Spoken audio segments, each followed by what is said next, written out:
അസ്സലാമു അലൈക്കും വറഹ്മത്തുള്ളാഹി വബറകാതുഹു. പ്രിയപ്പെട്ട രക്ഷിതാക്കളെ, വിദ്യാർത്ഥികൾ, സുന്നി വിദ്യാഭ്യാസ ബോർഡ് മദ്രസകളിൽ 2025 ഏഴാം ക്ലാസ്സിന് വേണ്ടി നടത്തിയ പൊതുപരീക്ഷയുടെ താരീഖുൽ ഇസ്ലാമിന്റെ ഒരു ക്വസ്റ്റ്യൻ പേപ്പറാണ് ഇവിടെ നോക്കാൻ പോകുന്നത്. പഴയ ക്വസ്റ്റ്യൻ പേപ്പറൊക്കെ നോക്കി തീർച്ചയായിട്ടും ഉപകാരപ്പെടും. നമുക്കൊന്ന് വായിക്കാം. ഒന്നാമത്തെ ശരിയുത്തരത്തിന്റെ കോളത്തിൽ ശരി അടയാളപ്പെടുത്തുക. അതിലൊന്ന്, അഞ്ചാം ഖലീഫ എന്ന പേരിൽ അറിയപ്പെട്ടു ഉമർ ഇബ്നു അബ്ദുൽ അസീസ് റളിയല്ലാഹു അൻഹു, മുആവിയ റളിയല്ലാഹു അൻഹു, അബ്ദുല്ലാഹ് ഇബ്നു സുബൈർ റളിയല്ലാഹു അൻഹു. ഇതാണ് ഉത്തരം. ഉമർ ഇബ്നു അബ്ദുൽ അസീസ് റളിയല്ലാഹു അൻഹു. രണ്ടാമത്തത്, അബ്ബാസി ഖിലാഫത്തിന്റെ തലസ്ഥാനം മദീന, ബഗ്ദാദ്, തുർക്കി. ഇതാണ് ബഗ്ദാദ്. മൂന്നാമത്തത്, അൽ ഖാനൂൻ ഫി ത്വിബ്ബി എന്ന ഗ്രന്ഥത്തിന്റെ രചയിതാവ് ഇബ്നു സീന, അൽ ഖുവാരിസ്മി, അൽ ഫാറാബി. ഉത്തരം ഇബ്നു സീന. നാലാമത്തത്, പ്രാകൃതരും രക്തദാഹികളുമായിരുന്നു മംഗോളിയർ, മുഗളർ, ഗോരികൾ. ഇതിനുത്തരം മംഗോളിയർ. അഞ്ചാമത്തത്, ഇന്ത്യയിൽ മുസ്ലിം ഭരണം നീണ്ടുനിന്നു 392 വർഷം, 556 വർഷം, 886 വർഷം. ഇത്രേതാണ് 856 വർഷം. ആറാമത്തത്, മുസ്ലിങ്ങൾ വലിയ പീഡനം സഹിക്കുന്ന ഒരു രാജ്യം ഒമാൻ, ബഹ്റൈൻ, ഫലസ്തീൻ. ഇതാണ് ഫലസ്തീൻ.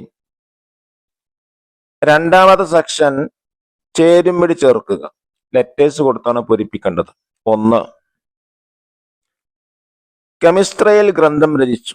കെമിസ്ട്രിയിൽ ഗ്രന്ഥം രചിച്ചു. Letter B, Jabir ibn Hayyan. രണ്ടാമത്തത്, ഗണിതശാസ്ത്രത്തിൽ ഗ്രന്ഥം രചിച്ചു. Letter E, Al Khwarizmi. മൂന്ന്, മംഗോളിയൻ ഭരണാധികാരി. Letter A, Genghis Khan. നാലാമത്തത്, ജൗഹർ തൗഹീദ് എഴുതി. ലെറ്റർ സി, ഇബ്രാഹിമുൽ ലഖാനി. അഞ്ചാമത്തത്, ഇന്ത്യ ഭരിച്ച മുസ്ലിം ഭരണാധികാരി. Letter D, Aurangzeb.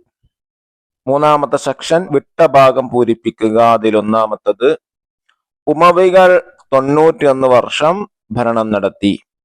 രണ്ട്, തുർക്കി കേന്ദ്രമായിട്ടാണ് ഉസ്മാനിയ ഖിലാഫത്ത് നിലവിൽ വന്നത്. മൂന്ന്, ചൈനയിൽ ഇപ്പോൾ 30 മില്യൺ മുസ്ലിങ്ങളുണ്ട്. നാലാമത്തത്, അമവി കാലത്ത് 14 ഖലീഫമാർ ഭരണം നടത്തി. അഞ്ച്, കിതാബുൽ ഉമ്മ രചിച്ചത് ഇമാം ഷാഫിഈ റളിയല്ലാഹു അൻഹു ആണ്. ആറാമത്തത്, ടിപ്പു സുൽത്താന്റെ പിതാവ് ഹൈദർ അലി ആയിരുന്നു. ഇനി നാലാമത്തെ പ്രവർത്തി എന്താണ്? ഒറ്റ വാക്കിൽ ഉത്തരം എഴുതുക. ഒന്നാമത്തെ ചോദ്യം, അറക്കൽ രാജകുടുംബം എവിടെ? കണ്ണൂർ. രണ്ടാമത്തത്, പൈറവാൻ നഗരം സ്ഥാപിച്ചത് ഏത് ഭരണകൂടം? ഉമവി. മൂന്നാമത്തെ ചോദ്യം, ബഗ്ദാദിൽ അബ്ബാസി ഖിലാഫത്ത് അവസാനിച്ച ഹിജ്റ വർഷം 656. നാലാമത്തെ ചോദ്യം, ഖിലാഫത്ത് എന്ന് പൊതുനേതൃത്വം അവസാനിച്ച വർഷം ഏത്? ഖിലാഫത്ത് എന്ന പൊതുനേതൃത്വം അവസാനിച്ച വർഷം ഏത്? 1924. അഞ്ചാമത്തെ ചോദ്യം, ഇഞ്ചി എന്ന വാക്കിന്റെ അറബി പദം സൻജബീൽ. ആറാമത്തെ ചോദ്യം, AD 1001 ഇന്ത്യയിൽ മുസ്ലിം ഭരണം സ്ഥാപിച്ചു ആര്? മുഹമ്മദ് ഗസ്നവി. അഞ്ചാമത്തെ പ്രവർത്തനം ഒറ്റവാചകത്തിൽ ഉത്തരം എഴുതുക. ഒന്നാമത്തെ ചോദ്യം, മലബാർ സമരത്തിന് നേതൃത്വം നൽകിയ 4 ആളെ പേരെഴുതുക.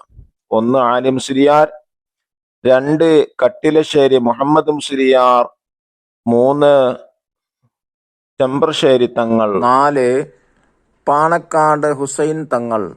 ചോദ്യം 2, മുസ്ലിങ്ങൾ ഇന്ന് നേരിടുന്ന പ്രശ്നങ്ങൾ മറികടക്കാനുള്ള മാർഗങ്ങൾ എന്ത്? ശരിയായ വിദ്യാഭ്യാസവും ആത്മീയ ബോധവും. മൂന്നാമത്തെ ചോദ്യം, മുസ്ലിം ഭരണകാലത്ത് ഇന്ത്യ വ്യാവസായിക പുരോഗതി നേടിയ 4 മേഖലകൾ.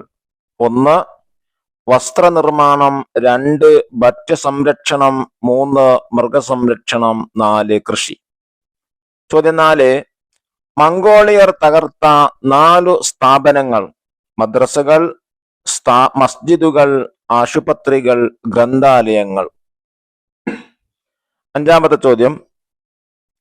അബ്ബാസി ഖലീഫമാരുടെ കാലത്ത് പുരോഗതി പ്രാപിച്ച 4 മേഖലകൾ: 1 മതവിജ്ഞാനം, 2 കലാസാഹിത്യം, 3 സയൻസ്, 4 ഫിലോസഫി. 6-ാമത്തെ ചോദ്യം. ഇന്ത്യയിൽ വൈജ്ഞാനിക നവോത്ഥാനത്തിന് നേതൃത്വം നൽകിയ 4 പണ്ഡിത പ്രമുഖർ: 1 മഖ്ദൂം സാനി, 2 മഖ്ദൂമുൽ അവൽ, 3 റമളാൻ ശാലിയാത്തി, 4 ഖാദി മുഹമ്മദ്. 7-ാമത്തെ ചോദ്യം. 4 ആഫ്രിക്കൻ മുസ്ലിം രാജ്യങ്ങളെ പേര് എഴുതുക. 1 ഈജിപ്ത്, 2 ലിബിയ, 3 കോമറോസ്, 4 അൾജീരിയ. 6-ാമത്തെ പ്രവർത്തനം കുറിപ്പെഴുതുക. 5 വരിയിൽ കവിയരുത്. 1-ാമത്തത് അറബി മലയാള ലിപിയെ കുറിച്ചാണ് എഴുതേണ്ടത്. മലയാള ലിപിക്ക് വ്യവസ്ഥാപിത ലിപിയില്ലാത്ത കാലത്ത് മതപഠനം സുഗമമാക്കാൻ അറബി ലിപിയിൽ മലയാളം എഴുതുന്ന സമ്പ്രദായം മുസ്ലിങ്ങൾ നടപ്പിലാക്കി. മതഗ്രന്ഥങ്ങൾക്ക് പുറമെ കവിത, കഥ, നോവൽ, ചരിത്രം തുടങ്ങിയ എല്ലാ മേഖലകളിലും അറബി മലയാളത്തിൽ കൃതികളുണ്ടായി.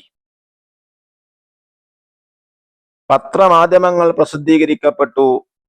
സ്ത്രീകളും പുരുഷന്മാരും രചനകൾ നടത്തി. മുഹിയുദ്ദീൻ മാലയാണ് ലഭ്യമായ ഏറ്റവും പഴയ അറബി മലയാള കൃതി.